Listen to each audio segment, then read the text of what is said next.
Assalamualaikum warahmatullahi wabarakatuh. Perkenalkan, nama saya Muhammad Rafi Zanuar.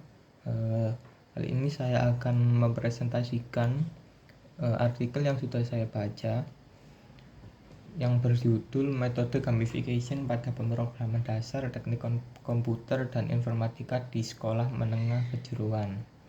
Sebelumnya, kenapa saya memilih artikel ini untuk saya presentasikan adalah karena saya penasaran dengan metode pembelajaran ini. Dan sebelumnya saya itu lulusan SMA, dan waktu SMA saya tidak mendapatkan pembelajaran tentang pemrograman atau informatika karena waktu itu kurikulum saya masih belum dapat yang kurikulum terbaru. Oleh karena itu mungkin dengan adanya artikel yang saya baca ini itu bisa membantu saya untuk mempelajari informatika dengan lebih mudah itu. Meskipun di judul terteranya untuk SMK, tapi menurut saya pasti akan bisa saya manfaatkan juga untuk pembelajaran. Jadi ini mungkin sebenarnya bisa ke general juga, nggak untuk SMK juga. Soalnya pasti berguna untuk para mahasiswa juga. Oke, selanjutnya ada analisa masalah. Kebanyakan siswa itu tidak memahami logika pemrograman, terus pembelajarannya kurang efektif, kurang minat dan motivasi, dan kesulitan dalam memahami cara memecahkan masalah. Berkaca dari permasalahan tersebut, dapat dilihat bahwa metode yang tepat dalam pembelajaran pemrograman dasar dapat mempengaruhi ketertarikan, motivasi, dan menyenangkan dalam proses pembelajaran. Selanjutnya, metodologi yang digunakan sang penulis artikel. Metodologi yang digunakan dalam artikel ini itu Systematic Literature Review atau SLR. Metode ini digunakan untuk menjabarkan penerapan metode gamifikasi dalam proses pembelajaran pemrograman dasar yang bertujuan meningkatkan ketertarikan dan motivasi pembelajaran siswa. Jadi di metode ini itu mengumpulkan dan menganalisis berbagai penelitian terdahulu yang sudah membahas tentang metode gamifikasi ini, terutama dalam pembelajaran pemrograman dasar. Di dalam artikel sang penulis sudah meninjau 15 jurnal terdahulu yang memang membahas dan menjabarkan tentang metode gamifikasi. Selanjutnya adalah gamifikasi. Gamification atau gamifikasi sendiri itu dapat didefinisikan sebagai penerapan pemikiran, teknik-teknik, metodologi, dan kerangka kerja game dalam konteks non-game untuk memotivasi menyelesaikan masalah, meningkatkan pengalaman, dan mendorong keinginan yang diinginkan pengguna. Dalam artikel tersebut, penulis menawarkan gamification sebagai metode yang dapat digunakan dalam pembelajaran pemrograman dasar. Jadi intinya gamifikasi itu kayak kita itu metode pembelajarannya ada unsur-unsur gamenya, tapi diterapkannya itu di konteks non game. Jadi di sana itu ada kayak teknik-teknik dan kerangka kerja yang ada di dalam game gitu. Selanjutnya, penjelasan gamification menurut para peneliti terdahulu. Menurut Arif, Rosyid, dan Pujianto pada tahun 2019, gamification adalah pendekatan berbasis aktivitas melalui elemen-elemen game untuk memotivasi pengguna. Menurut Carreno Leon, Sandoval Bringas, Alvarez Rodriguez, dan Camacho Gonzalez pada tahun 2018, gamification digambarkan sebagai proses berpikir game dan mekanismenya untuk menarik pengguna, membuat mereka memecahkan masalah.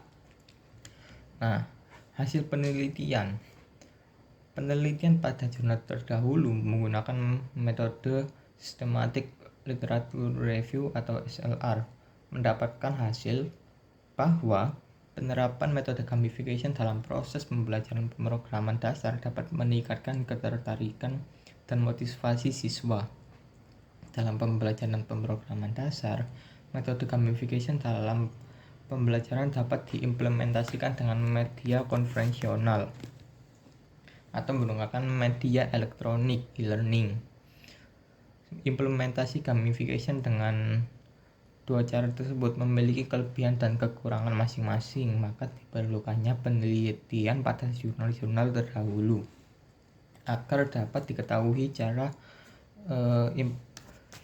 implementasi yang banyak diterapkan oleh peneliti terdahulu. Dengan menggunakan metode SLR, diketahui bahwa implementasi gamification dalam proses pembelajaran banyak menggunakan media-media e-learning. Penelitian yang dilakukan menggunakan metode SLR ini mendapatkan hasil elemen gamification yang diterapkan oleh peneliti dahulu. Hasil elemen-elemen tersebut akan dijelaskan pada slide selanjutnya. Nah, bisa dilihat di dalam sini ada 8 elemen gamification yang digunakan oleh peneliti terdahulu. Elemen-elemen tersebut dapat diimplementasikan dalam pembuatan e-learning yang bisa memotivasi para pengguna juga. Nah, di dalamnya itu ada lencana, ada poin, tantangan, papan peringkat, level, progress bar, profil, dan feedback. Yang pertama adalah lencana. Lencana merupakan representasi visual pencapaian siswa untuk memberi penghargaan dan motivasi agar siswa merasa diakui atas tugas yang diselesaikan dan menjadi alasan untuk bisa terus berkembang. Nah, lencana itu udah banyak juga dipakai, kayak contohnya ya di tentara gitu ada kayak lencana, banyak banget di lencana. Kalau di game-game itu mungkin kayak contohnya di game yang paling terkenal di Indonesia saat ini adalah Mobile Legends. Lencana itu kayak rank yang ada di game itu ada kayak rank epic, rank legend, rank mythic, kayak gitu-gitu. Nah, fungsinya dari lencana ini tuh untuk memotivasi siswa agar dia itu merasa diakui atas tugas-tugas yang telah diselesaikan gitu, dan bisa menjadi alasannya untuk terus berkembang gitu. Selanjutnya adalah poin. Poin akan diberikan kepada siswa sebagai penghargaan berdasarkan beberapa tindakan dalam platform gamification agar siswa lebih bersemangat dalam pelaksanaan pembelajaran. Poin dapat diperoleh jika siswa dapat menyelesaikan materi, menyelesaikan tantangan, dan mendapatkan suatu prestasi. Kalau di dalam game mungkin ini tuh kayak experience atau XP. Jadi kita biasanya sebelum naik lencana seperti yang udah dibahas tadi, sebelum naik rank itu ada kita dapat poin atau XP biar progresnya itu tertata gitu, biar jelas gitu. Kita nyelesain tantangan dapat poin, ketika poinnya mencukupi ketentuan tertentu kita akan naik pangkat gitu, naik rencananya gitu. Selanjutnya tantangan. Tantangan merupakan elemen gamification yang membuat permainan lebih menyenangkan dan menarik bagi pengguna. Tantangan memotivasi keterlibatan pengguna untuk mencapai tujuan kegiatan. Penerapan tantangan dalam pembelajaran perlu disesuaikan dengan tingkatan materi yang diajarkan. Nah, contohnya itu aku kan baru belajar tentang pemrograman. Mungkin kalau untuk awal-awal, untuk pemula kayak aku, tantangan pertama yang awal banget adalah kayak memunculkan hello world gitu, atau kayak tantangan if else gitu, penggunaan if else seperti itulah. Jadi mungkin kalau untuk pembelajaran mandiri mungkin bisa dibantu dengan bisa searching gitu enaknya tantangan di awal gitu apa, atau bisa memanfaatkan AI dengan kayak tolong buatkan aku tantangan untuk pemula Dan nanti kalau udah dikasih larangannya, coba dikerjakan. Setelah dikerjakan itu bisa dilihatkan lagi kembali ke AI-nya apakah itu udah betul. Jangan langsung dibantu AI, tapi kita coba dulu. Oke. Selanjutnya ada papan peringkat atau kalau di game akrab disebutnya leaderboard. Papan peringkat itu menampilkan perbandingan skor siswa sehingga memunculkan unsur persaingan yang sehat gitu. Penggunaan papan peringkat untuk kegiatan kompetitif dan digunakan untuk memotivasi siswa untuk saling bersaing. Beberapa siswa menyatakan bahwa mereka melanjutkan pekerjaan atau pembelajaran untuk mendapatkan semua rencana yang sudah dibahas tadi atau menempatkan lebih tinggi di papan peringkat. Sementara beberapa dari mereka hanya ingin belajar lebih banyak. Kalau pernah pakai Duolingo itu di sana itu ada papan peringkat juga, dan itu emang ngebantu sih. Kayak minggu ini aku peringkat segini, dan kita itu bisa bersaing dengan secara sehat gitu. Jadi papan peringkatnya itu Duolingo kan pembelajaran untuk bahasa Inggris kan. Jadi dengan kita kayak menyelesaikan tantangan-tantangan tadi, kita mendapatkan poin. Nah, di poinnya itu kan terpaparkan, jadi kita bisa lihat orang-orang lain juga papan peringkatnya itu gimana. Ada yang lebih tinggi dari kita, ada yang di bawah kita gitu. Itu salah satu penerapannya di Duolingo. Kalau nggak salah itu ada aplikasi juga di Play Store, sempat aku coba, namanya itu Mimo. Itu sama kayak Duolingo, cuma itu nggak belajar bahasa Inggris, cuma belajar pemrograman. Aplikasinya bernama Mimo. Jadi aplikasi Mimo itu juga ada leaderboardnya juga, dan sepertinya aplikasi Mimo itu pakai metode gamification ini untuk pembelajarannya. Selanjutnya, penerapan level yang bertujuan untuk mengklasifikasi materi yang diberikan agar sesuai dengan tujuan pembelajaran yang diinginkan. Tadi kan udah ada tantangan nih. Tantangan pasti akan terdiri dari berbagai level dong. Contohnya kayak level pertama itu masih mudah, level 2 masih lumayan mudah, level 3 udah medium lah, level 4 lumayan susah, level 5 susah, dan seterusnya gitu. Jadi level itu biar bisa kita menakar juga pembelajaran kita, dan bisa dilihat progres kita itu udah bagaimana gitu, dan agar sesuai dengan tujuan pembelajaran yang kita inginkan juga. Selanjutnya ada progress bar. Nah, progress bar memvisualisasikan kemajuan siswa dalam penyelesaian modul atau tantangan, atau menunjukkan seberapa jauh peserta sudah menyelesaikan suatu tugas atau materi. Menurut penelitian Padi Rayon pada tahun 2019 dan Marin Fresh Cruz Lemus dan Kinero pada tahun 2018, progress bar berfungsi sebagai antarmuka statistik menunjukkan kemajuan atau perkembangan suatu kegiatan. Jadi di progress bar ini kita bisa lihat statistik kita, udah tantangan keberapa, udah ke level keberapa begitu. Selanjutnya ada profil.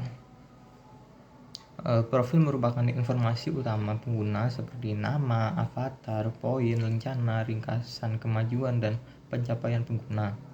Poin yang ditampilkan dalam profil merupakan akumulasi dari seluruh kegiatan yang dilakukan oleh pengguna atau pemain. Rencana yang telah didapatkan dari penyelesaian misi semua akan ditampilkan pada profil. Jadi semua kayak yang udah disampaikan tadi kayak rencana, level, mungkin progress bar juga, poin, itu pasti tertera di profile dan kita bisa melihat profile itu. Nah, menurutku ini juga salah satu yang penting karena dengan melihat profile kita kan bisa melihat progress bar kita, melihat level kita, melihat tantangan yang udah kita selesain, rencana kita, poin kita, itu dapat kayak kita ngelihatnya itu kayak senang gitu. Jadi kayak wah udah segini nih progresnya, jadi kita itu bisa malah lebih termotivasi gitu. Kita elemen yang terakhir adalah feedback. Feedback dalam Indonesia memiliki arti umpan balik. Umpan balik adalah tanggapan yang diberikan dari kegiatan yang sedang berlangsung.